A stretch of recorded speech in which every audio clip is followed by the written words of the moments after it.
Yeah, yesterday I did talk about the former ministerial nominee whose name was ignominiously dropped from the ministerial list, Maryam Shetty. The Nigerians couldn't have enough of a debate on that because it was a bizarre situation where someone had been penciled down for ministerial screening and then a name suddenly disappeared. I talked about that, but I didn't quite give a reason why that happened. So today's video, I'm going to give that reason why a name was removed and replaced. Excuse me. So that's the topic for today. That's what we're going to be dealing with today. How Ganduje ignominiously dropped Maryam Shetty's name from the ministerial list, because this actually happened on Friday on her way to National Assembly I think she was already at the National Assembly complex for the screening when she was told she was no longer on the list. And Nigerians haven't stopped talking since then. They haven't stopped talking about this physiotherapist, 44 years old lady, how her name was ignominiously dropped from the ministerial list while on her way to National Assembly for the screening. So they haven't stopped talking about it. So what I didn't say in that video of yesterday was why her name was dropped and who dropped her name, who initiated the move, who was behind that particular action. That's what we're talking about today, and that's the topic for this video for today. How Ganduje, newly crowned APC national chairman, of course the former Kano state governor, dropped her name from the ministerial. In fact, removed and replaced her name from the ministerial list. I mean, you can imagine the kind of enormous political power. Of course, it only takes someone that has such enormous political power to, right on the 11th hour, yank off someone's name, replace it with another person. Politics. So now, that's what we're going to be dealing with. Why did he do that? Why did he replace Maryam Shetty's name with that of the daughter's friend? And of course, he's former commissioner for higher education when he was the governor of the state. So why did he replace Maryam Shetty's name with his daughter's friend? Maria Mahmood is Ganduje's daughter's friend, Amina's friend. So you see the politics? And the question is, how did they even get to convince Mr. President to carry out their acts? How did they convince the president to do that? That's what we're going to be dealing with today. So, welcome to my channel, Shini's Digest. I welcome on board my new subscribers, while I continue to appreciate my returning subscribers. Of course, thank you guys for always standing by me, supporting me all through this. I am really grateful for you guys' support so far. So, thank you so much. This is a channel where I get to speak out and say it as it is. Point blank, no razzmatazz. No, painting the picture. I just say it as it is. So now, that's what I want to find out from all the gist that is going on. What angered Ganduje? What was that thing that propelled or pushed him? What was that thing? I can't really wrap my head around what could have triggered Abdullahi Ganduje to want to replace someone that was already nominated for the ministerial appointment that everybody knew that she was on that list. Her name was read out on the floor of the Senate. That's an abnormality. It's an abnormal situation. What happened?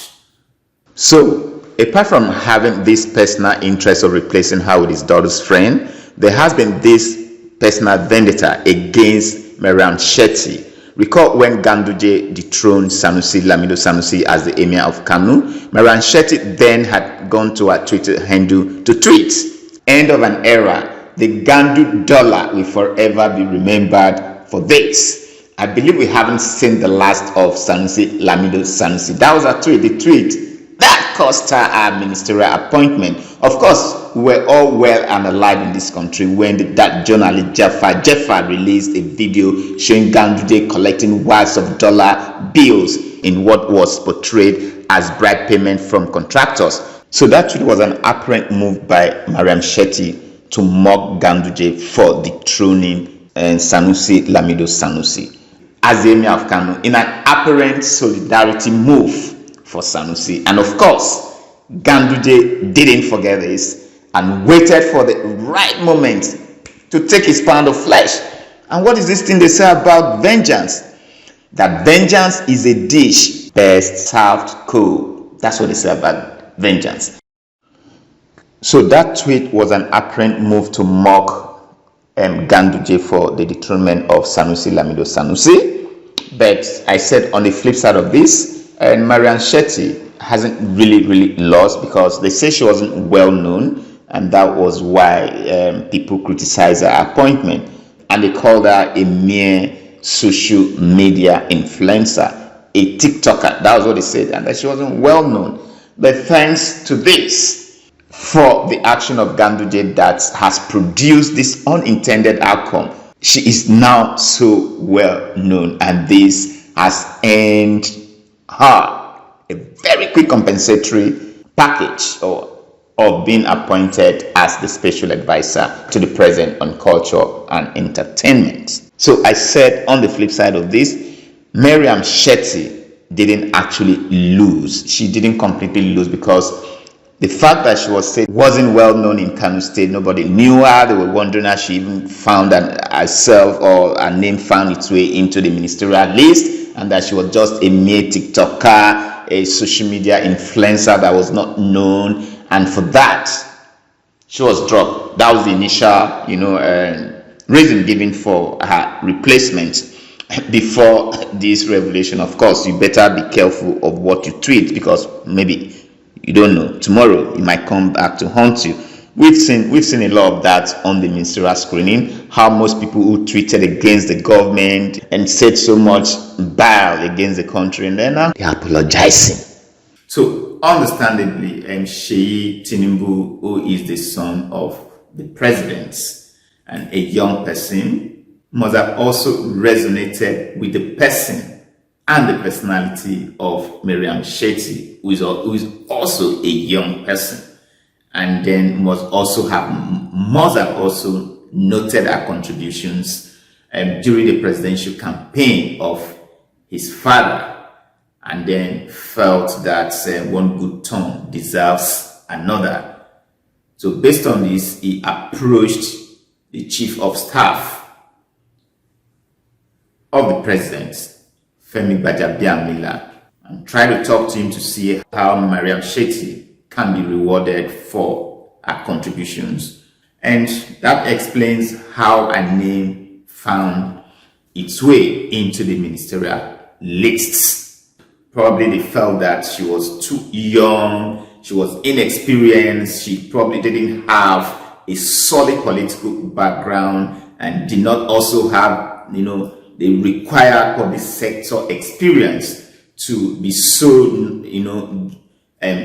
appointed a minister of the Federal Republic of Nigeria. And of course, that to be expected. And above all, they said she was unknown. She was unknown. Nobody knew her. I am someone from nowhere. We all know Kano State is one of the biggest in terms of landmass in this country. So I am someone from nowhere be nominated for such very plump, for such a plump office.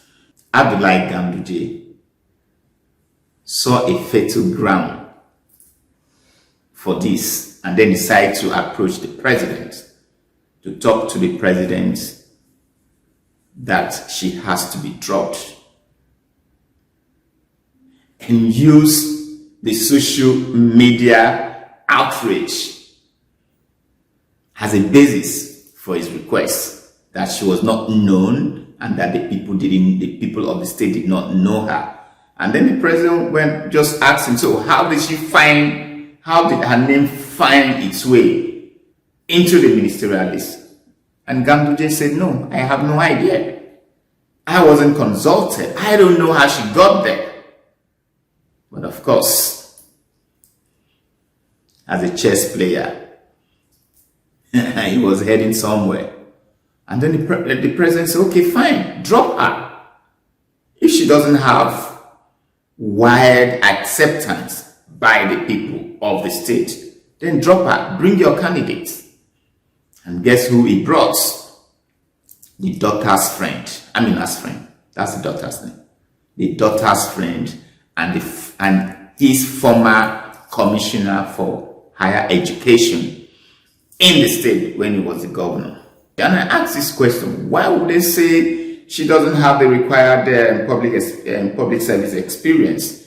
She's not well known. And I asked, must all of us be politicians for us to be so recognized and be given appointment? I don't know why they say she's not a politician, she's not well known, she's not a grassroots, and all that. So now the question is, when Dr. Ngozi Okonjo-Iweala came to this, of course we saw the job she did. She was even the coordinating minister of this country. Coordinating minister.